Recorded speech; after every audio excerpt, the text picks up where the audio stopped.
दोस्तों सीरियल पति ब्रह्मचारी के आज के एपिसोड में क्या होने वाला है यह जानने के लिए वीडियो को लाइक करें और चैनल को सब्सक्राइब करें। तो चलिए देखते हैं आज के एपिसोड में क्या होता है।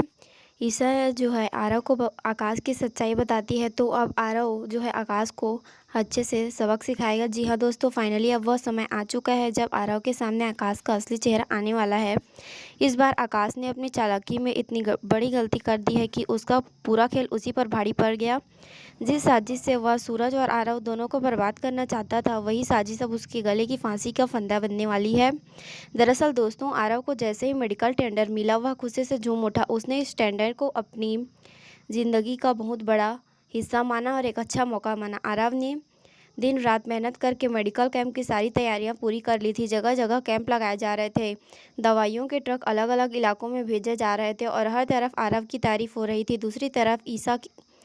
दूसरी तरफ सूरज की कंपनी की टीम भी इस मेडिकल कैंप को मदद कर रही थी। सूरज चाहता था कि यह कैंप सफल हो ताकि गरीब लोगों को सही इलाज मिल सके। लेकिन दोस्तों, दूसरी तरफ आकाश के दिमाग में कुछ और ही चल रहा था। वह पहले से ही आरव के मन में सूरज और ईशा के खिलाफ जहर घोल चुका था। आकाश लगातार आरव को यही समझा रहा था कि सूरज और ईशा दोनों मिलकर उसे इस टेंडर में फेल करना चाहते थे। आरव भी धीरे धीरे आकाश की बातों में आ चुका था और उसे लगने लगा था कि सूरज उसका सबसे बड़ा दुश्मन है। इसी बीच कहानी में आता है सबसे बड़ा ट्विस्ट। सूरज के ऑफिस में पूरी मेडिकल टीम मेडिकल कैंप निकलने ही वाली होती है। तभी ईशा को उसकी बेटी मीशू का कॉल आता है। मीशू जो है बहुत घबराई हुई आवाज़ में बताती है कि उसे चोट लग गई है और ईशा जो है मीशू को दवाई लगाने तुरंत घर पहुंच जाती है और उसे दवाई लगाती है। ईशा तुरंत समझ जाती है कि दवाई नकली है। जब उस पर पानी पड़ता है और वह नीला हो जाता है तो ईशा समझ जाती है कि यह जहर है, यह नकली दवाई है। पहले तो उसे यकीन नहीं होता, लेकिन जब वह दवाई को ध्यान से चेक करती है तो उसके होश उड़ जाते हैं। उसे समझते देर नहीं लगती कि यह सब आकाश की चाल है।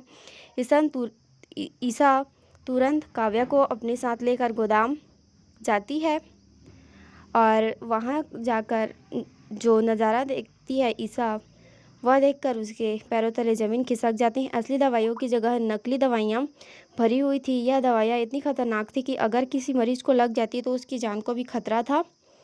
और सबसे बड़ी बात तो यह थी कि नकली दवाइयों से भरा एक मेडिकल ट्रक कैंप के लिए पहले ही निकल चुका था। यह सुनते ही ईशा के चेहरे का रंग उड़ जाता है। उसे समझ आ जाता है कि अगर समय रहते ट्रक को नहीं रोका गया तो बहुत बड़ी तबाही हो जाएगी। ईशा तुरंत आरव को फ़ोन करती है और उसे गोदाम में बुलाती है। आरव वहाँ पहुँचता है, लेकिन उसके दिमाग में पहले से ही आकाश की बातें घूम रही होती है। ईशा और काव्या उसे सारी सच्चाई बताती है और कहती है कि मेडिकल कैंप में पहुंचने से पहले उस ट्रक को रोकना बहुत ज़रूरी है। लेकिन आरव को उन दोनों की बातों पर यकीन नहीं होता। आरव गुस्से में कहता है कि तुम लोग चाहते ही नहीं कि मेरा टेंडर सफल हो। तभी काव्या आरव को सच दिखाने के लिए एक बड़ा कदम उठाती है। वह उस नकली दवाई को पी जाती है, यह साबित करने के लिए कि वह दवाई नकली है। और फिर कुछ ही देर में काव्या की हालत बिगड़ने लगती है और वह बेहोश होकर ज़मीन पर गिर जाती है। यह देखकर आरव के पैरों तले ज़मीन खिसक जाती है। अब उसे एहसास होने लगता है कि ईशा सच कह रही थी। घबराया हुआ आरव तुरंत आकाश को फ़ोन करता है, लेकिन आकाश उसका फ़ोन नहीं उठाता। दरअसल उस समय आकाश अपनी साजिश के सफल होने की खुशी मना रहा होता है। उसे लग रहा था कि इस बार सूरज और आरव दोनों खत्म हो जाएंगे। इसके बाद ईशा आरव से कहते हैं कि अब सिर्फ सूरज ही सबको बचा सकता है। कांपते हाथों से आरव सूरज को फ़ोन करता है। जैसे ही सूरज फ़ोन उठाता है, आरव टूटे हुए शब्दों में कहता है, मुझे बचा लो सूरज।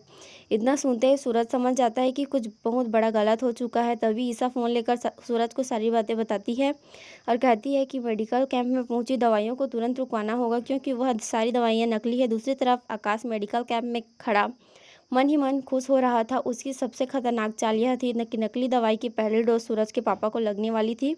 वह चाहता था कि सबसे बड़ा झटका सूरज के पिता को लगे और सबसे बड़ा झटका सूरज के पापा को लगे। वह चाहता था कि सूरज का टेंडर सफल ना हो। वहाँ डॉक्टर जैसे ही इंजेक्शन लगाने वाले होते हैं, तभी सूरज समय रहते वहाँ पहुँच जाता है और ज़ोर से सबको रोक देता है। पूरे कैंप में शोर शराबा हो जाता है, हड़कंप मच जाती है, दवाइयों की जांच होती है और सबके सामने सच बाहर आ जाता है कि यह सारी दवाइयाँ नकली है। इन्हें गैर कानूनी तरीके से बदला गया है, नकली दवाइयों को यहाँ भेज दी गई है सबको पता चल जाता है कि यह दवाई नकली है। और आपको एपिसोड अच्छा लगा हो तो लाइक करें, और आगे वाले आने वाले एपिसोड की जानकारी के लिए वीडियो को लाइक करें, शेयर करें। और आज का यह एपिसोड कैसा लगा ज़रूर बताइए। क्या अगर आप चाहते हैं कि ईशा और सूरज फिर से एक हों, उनकी शादी हो, तो कमेंट करें। सूरज भैया, आप ईशा भाभी को कभी मत छोड़ना, आप उनसे शादी कर लीजिए। यहीं पर एपिसोड की एंडिंग होती है।